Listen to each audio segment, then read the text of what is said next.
perilaku buruk anak. Ibu-ibu sekarang sudah punya anak. Masing-masing dari anaknya jenengan kan ada yang kecil, ada yang sudah sekolah SD, ada yang sekolah TK, ada yang sekolah SMP, bahkan SMA dan sudah lulus. Ternyata begini, Bu. Perilaku buruk anak itu memang sudah sewajarnya dilakukan oleh anak, karena dalam konsepnya seorang anak itu masih belum bisa berpikir secara dewasa, kan gitu. Nah, tapi kita sebagai orang tua niku hendaknya punya cara untuk mengurangi perilaku buruk anak, tapi dengan cara yang positif juga, tidak menggunakan kekerasan, tidak mencubit, tidak memukul dan lain-lain. Begitu deh. Nah, di sini saya punya flip chart. Nah, gitu.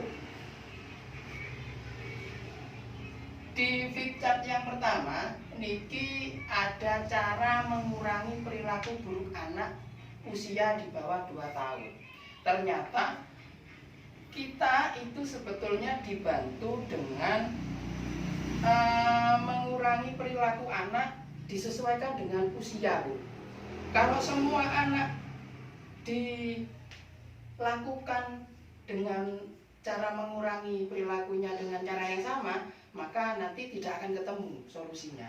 Maka di dalam sesi ini niku dibagi menjadi 3 usia. Yang pertama usia di bawah 2 tahun.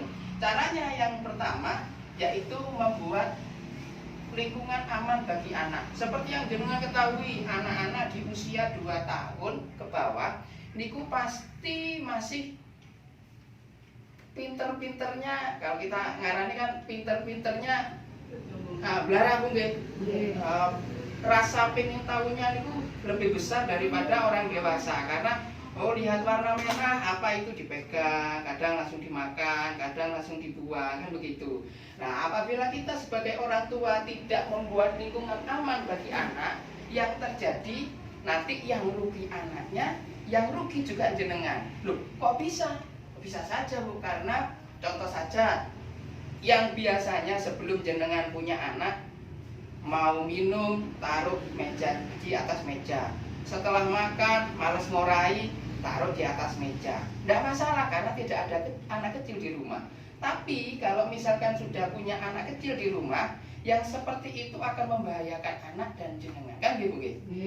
Nah, kalau setelah selesai makan ditaruh di atas meja dibiarkan, ternyata ada anaknya main ke dapur, kemudian dipakai mainan, pecah. Kalau hanya pecah sih mungkin tidak apa-apa, tapi kalau sampai terkena anak terus terluka, harus dibawa ke puskesmas, rumah sakit, yang rugi anaknya, yang rugi juga jenengan juga. Nah, niku maka kita perlu membuat lingkungan aman bagi anak. Yang kedua, membatasi anak menonton TV. Kira-kira di sini masih menonton TV atau sudah nonton HP, Bu? Nonton HP gitu. Nah, gitu. Sekarang TV-nya sudah kalah sama HP. Biasanya untuk anak-anak seusia di bawah 2 tahun itu senangnya kartun-kartun.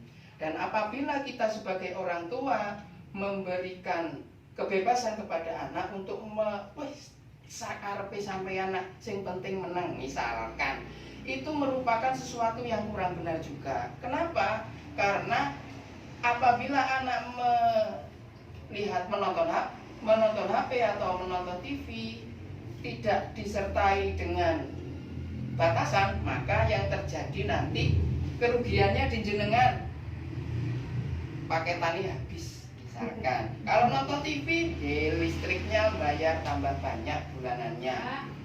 Terus yang kedua, kerugian untuk anak, kesehatan mata anak akan terganggu. Terus yang ketiga, Bu, mengalihkan perhatian anak.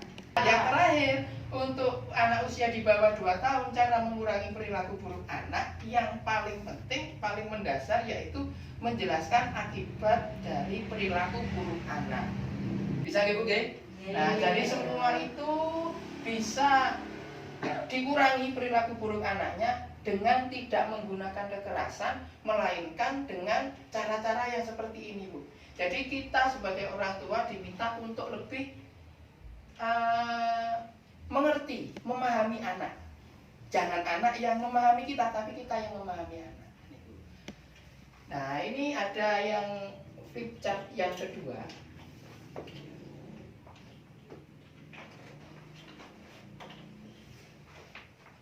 Flip chart yang kedua yaitu cara mengurangi perilaku buruk anak usia 2-8 tahun. Loh, kok sama Mas? Yang poin pertama menjelaskan akibat dari perilaku buruk anak. Sama nggak sama yang ini tadi? Sama. Terus yang kedua, membuat aturan bersama anak. Biasanya kan aturan itu hanya dibuat oleh orang tua untuk anak, kan nggih? Nah, kalau jenengan sudah mengikuti sesi kali ini, niku tidak boleh dilakukan, Bu. Yang boleh dilakukan adalah jenengan, bapak, ibu, kali anak membuat aturan bersama terkait anak. Jadi anak juga dimintai pendapat dalam hal ini. Yang selanjutnya memberikan waktu untuk menenangkan diri dan berpikir. Yang terakhir, mengajukan tindakan yang tidak berbahaya dan hanya untuk menarik perhatian saja. Ya, seperti yang tadi, sering sekali terjadi anak kecil merengek pas waktu ibunya ketemu sama temannya, mungkin di pasar ataupun di arisan, merengek-rengek minta cilok lah, minta es krim lah, atau apapun itu. Jadi jenengan boleh tidak merespon, tidak mengikuti keinginan anak tersebut. Niku sesekali boleh, Bu. Jadi boleh sesekali kita ajukan. Niku nggih kira-kira dari flip chart cara mengurangi perilaku buruk anak di usia kurang dari 2 tahun dan usia 2-8 tahun. Ada yang mungkin mau jenengan tanyakan, Bu? Tidak ada, Bu? Sudah paham, nggih? Kira-kira sudah bisa dipraktekkan di rumah? Sudah. Oke, nggih. Kalau begitu selanjutnya saya punya video, Bu. Video di sini bisa jenengan saksikan di sana.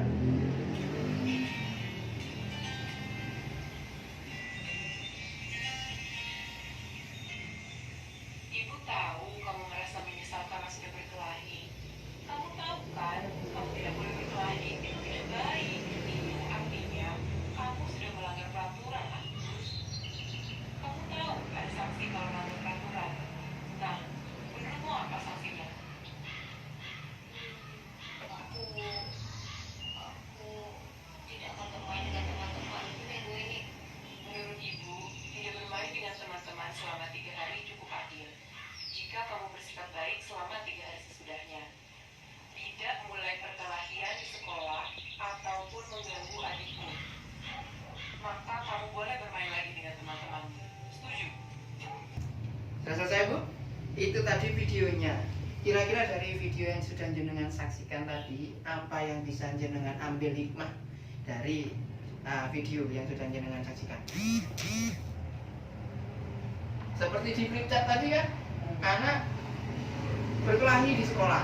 Setelah itu diketahui oleh orang tua, pulang ketemu sama Ibu Lili. Apa yang dilakukan oleh Ibu Lili? Tidak langsung marahinya biarpun anaknya salah. Nah, apa yang dilakukan berarti, Bu? Tidak langsung marah, menjelaskan akibat dari perilaku buruk anak. Nah, tidak langsung marah, tapi dijelaskan.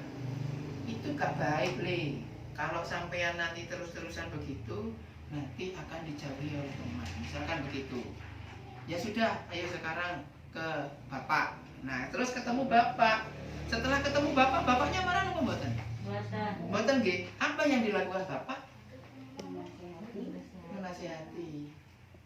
Menasihati nggih. Juga tidak marah. Nah, harusnya apa yang dilakukan oleh orang tua niku juga sama seperti itu. Tidak moro-moro marah, tidak menggunakan kekerasan dalam mengurangi perilaku buruk anak, melainkan menjelaskan akibat dari perilaku buruk anak. Nah, terima kasih, Bu, atas apa yang jenengan sampaikan, luar biasa. Kalau di video tadi, Ibu Lili bersikap lembut tetapi tegas kepada Ita, meminta Ita untuk menjalankan aturan yang disepakati sebelumnya. Ibu Lili dan Pak Rusli berusaha tenang dan tidak menggunakan kekerasan, namun tetap tegas dalam mengatasi perilaku Agus. Mereka juga menjelaskan bahwa perkelahian adalah tidak baik.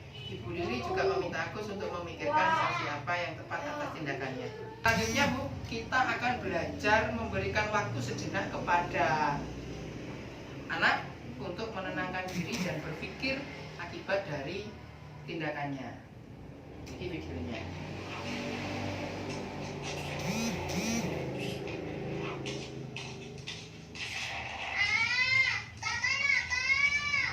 Agus, berdiri di pojok. Kamu kan sudah janji tidak akan mengganggu adikmu. Kamu tidak boleh memainkan majalah ini lagi. Nah, sekarang berdiri diam di situ selama 7 menit. Kalau kamu berada di situ, kamu harus kembali berdiri di situ lagi 7 menit lagi. Nanti ibu beritahu kalau waktunya sudah 7 menit. Sudah, Ita? Cuk. Yuk main sama ibu. Nah, sudah habis Bu. Apa yang jenengan bisa komentari dari video yang jenengan saksikan Bu?